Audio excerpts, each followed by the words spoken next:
What's up, adventurers? Today we're going to be exploring the new heroes coming to AFK Journey, Dunlingr, Nara, as well as Sinbad. Now, I do have some recommendations that I think will be really helpful for Sinbad, but honestly, Nara and Dunlingr are pretty well stacked out. So these characters, I don't have a ton of suggestions for, just some early onset reactions. Nope. A lot of this stuff comes with the Pioneer server, so stuff is subject to change, but I think something that we could change overall for these heroes is, you know, they have great synergies, and I've talked about this in my previous faction talents video. I think that something that we're missing besides obvious synergies in characters toolkits, I think we could have synergies in the faction talents as well to make us pick certain characters that have synergies to really kind of work those together. So we'll watch the video, react to it, go through some of the characters toolkits, and then we'll, after the video, give our final thoughts. All right, see ya. Let me know if you think I should do something different. Ooh, we get the new characters here. Like, we gotta throw these in, and then there's one more. Where's the Celestials on this? There we go. Here it is. Witness this rally. Let's talk about the new heroes coming to AFK Journey, starting with Dunlingr. Dunlingr has Echo of Silence. Dunlingr sets the stage for the battle's order before battle starts, ensuring everyone follows it for a period of time. Active. Dunlingr enforces the order again for additional period of time. So looks like by this, the Bell of Order, declaring order for all that the non-boss units on both sides must obey unconditionally. Wow. The Bell of Order. Grand Resonance releases a shockwave covering the frontal area, each of the enemies within. I love those effects. If the bell order is set to, let's see, reduces the enemy's attack speed by an extra 60. If the bell order is set to, oh, so depending on how the bell order, it could either deal damage or give attack speed. That's interesting. Now, I know a lot of these will and could change. So this is kind of more of like a general concept. Harmonic Sound Wall. If the bell order is set to gain a shield, the bell order is set to see, if the bell order is set to this, gain a shield, damage whenever enemy casts an ultimate. And then if it's set to gain a shield plus damage each time he loses 20% of his max HP. Some of these conditions are really interesting. Hero Focus. Dunlingr reduces the damage taken by 10%. While the order is in effect, he further reduces damage taken by an extra 5%. This is a tank. This feels like very support heavy. This is really interesting. Protects the farthest non-summon ally. Ensures they are not affected by his order until the ally is defeated. Wow.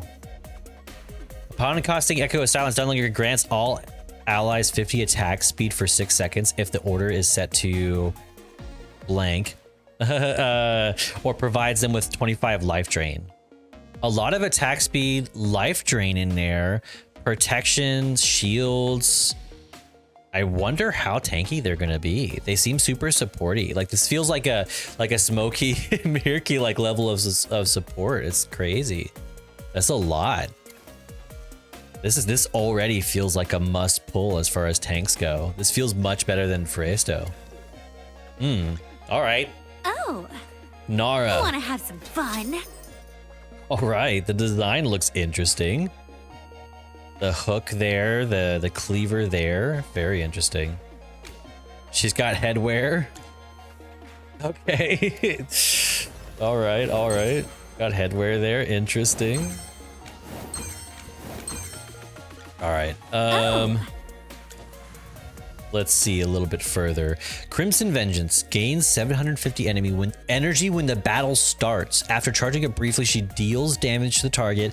If the target's HP is lower than 40, she'll deal way more damage. Oh, true damage instead. Whoa.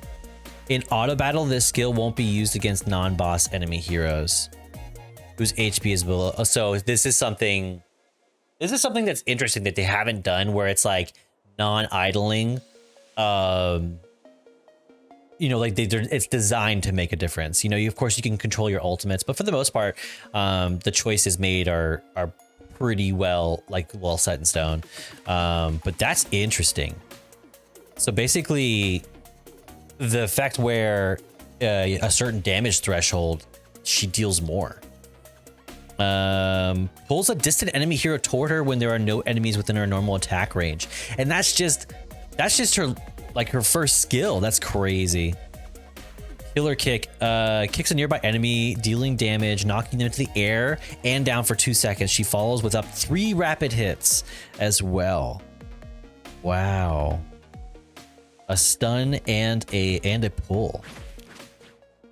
Increases her attack by 10% during battle after an assist or kill. Whoa. I like the synergy of her abilities.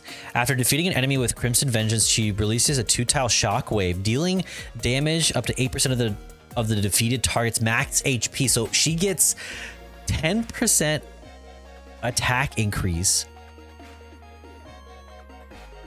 plus 15 for each assist or kill, and then releases a shockwave on those kills to all the other enemies.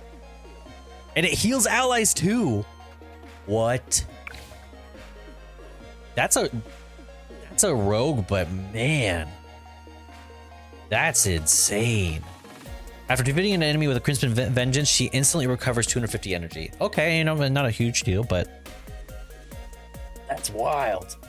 All right, Sinbad. Which direction? Ah, I know. Let's go.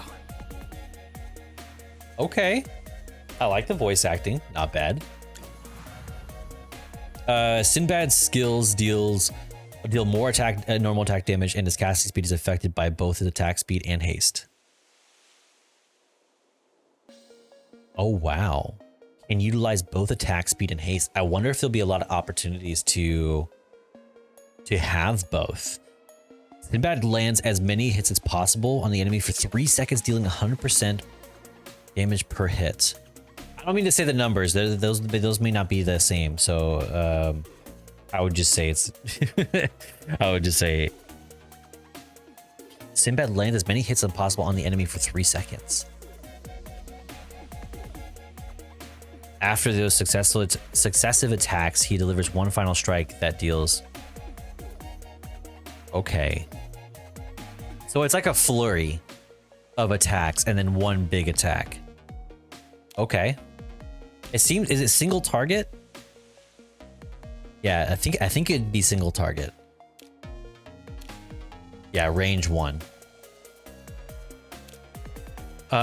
6 seconds to battle, he vaults behind his allies and starts assessing the enemy's strength. He marks the enemy dealing the most damage as the hitter and the one taking the most damage as the guard. These marks last for 30 seconds, then charges the hitter, dealing damage 4 times and reducing their attack, and then next he takes on the guard, dealing the same damage 4 times, increasing their damage taken. Wow. Basically, he's gonna deal most damage to your assassin and then follow up with your tank.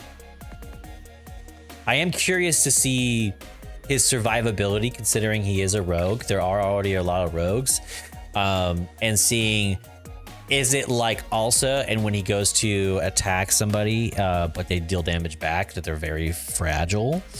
So I wonder what kind of defensives he has. Let's see. If a marked enemy is defeated or when the marks expire, Sinbad starts a new assessment and becomes unaffected during this time. The debuffs are reduced to 20% of their effects, so it becomes less effective over time. So it's most effective with your first initial one, which makes sense because, I mean, like, if battles are lasting that long anyways, then there's a problem. Duo Cut. Swings his double-headed blade twice, dealing damage per hit to his target. Okay, just a normal damaging attack. Nothing super special there. Increases attack speed. Studies its fight during styles of hitter and guard to strengthen the debuff applies. If the hitter deals more attack than normal attack damage, Sinbad's debuff will reduce to their attack speed by 60. If they deal more skill damage, they'll be reduced their energy recovery efficiency. If they depend more on healing, they rely more on damage mitigation, the debuff will reduce their physical. I don't know about this being like a whole other thing. Just because it's already here in this. I would rather it just be part of this and maybe like reduce how much this is. Like it's saying, like depending on who he's attacking. So it's like there's a lot of different things here. Honestly, I much rather this would be what are you trying to achieve? You know, like maybe you can, when you place the hero, you can select. Are you gonna have him damage deal? Are you gonna have him neutralize tank, neutralize healer, neutralize casters, and make it those 4 or 5-ish things maybe, and then allow people to select that before the fight starts. If you set him on defensive, he will auto pick based off of maybe what's the most prominent, but kind of like rid the rest of this. And then instead, personally, for like his exclusive equipment, I mean, this is attack speed. This just says damage itself. And then this one is basically saying that he does it like a damage flurry here. I would much rather him have another unique ability versus it just be an additional portion to what Tracker's Instincts. So what happens with this, I feel, is this ability isn't that great until it hits this, and then it's decent. So that's my feelings with that. I'd rather it be something else personally. Duo Cut deals 100%. Same thing here. You know, like Duo Cut, it deals damage and then deals more damage. This is his Tracker's Instincts. He assesses 2 people as hitter or guard. This expands upon that. I'd much rather condense that down, make it more approachable and accessible, and then kind of go from there. That's my thoughts with that. So all 3 heroes great. I would say of the 3, oh my god, Nara. Want to have some fun? Insane. This actually looks really crazy. This already looks like a must pull. And then I'm loving the animations and style of this. I'm really wondering how dunlingr is gonna play, being a tank and having so many like support aspects to him as well. That looks crazy. This looks like a must-have tank in my opinion. So definitely Nara 1, dunlingr 2, Sinbad 3, but I think Sinbad can still work because Sinbad does look interesting, and being the fact that it is a light bearer hero does hold a particular weight, considering light bearer does have a severe lack.